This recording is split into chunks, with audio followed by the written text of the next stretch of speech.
as educators in this room, we encourage undergraduate research. Isn't that a neat phenomenon that's happened as of late? When I was an Air Force Academy cadet so many years ago, undergraduate research was not nearly as ubiquitous as it is now. Even at my university, we've gone from 20 projects maybe 5-6 years ago to over 1,000.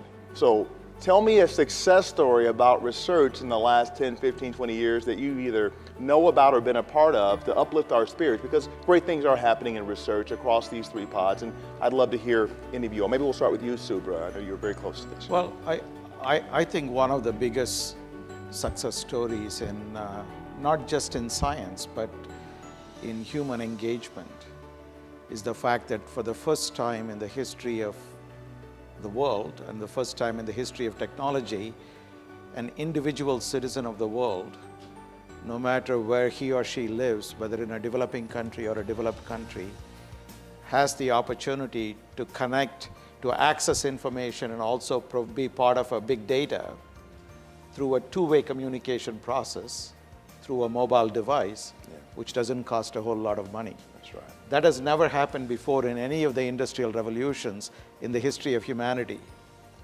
And that, I think, is the most exciting thing. ERC is supporting the social sciences and humanities greatly. Last year we spent 400 million on social sciences and humanities, which I think makes it the largest program in the world to support social sciences and humanities. And the example I want to give is that of an architect working in Belgium.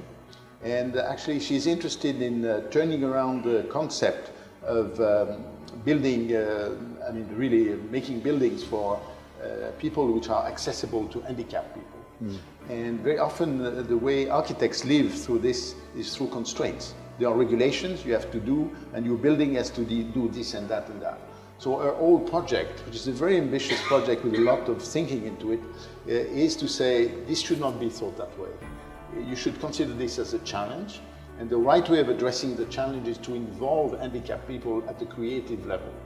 And so she has developed, in particular, an agency putting together handicapped people and architects so that they can nurture each other and their needs. And to really, instead of seeing this as a constraint, which you have to follow the regulations and so on, use this as a trigger for new creativity. There's probably been no more exciting time in science and tech. It is, and look, we in Pittsburgh see this in such a tangible way. This is a city that has been dramatically reinvented in front of our eyes over an astonishingly short period of time. Signs of that potential impact are in front of us every day. Every time an Uber car goes by with its driverless technology, or every time we're talking about some of the exciting autonomy and automation issues, and you look at the nature of the companies that are coming here, the power to reinvent is real. It's accelerating. I know you all are enlightened and feel happy having heard these three very, very bright individuals tell their stories about the future of research. And let's just give them a round of applause and say thank you again.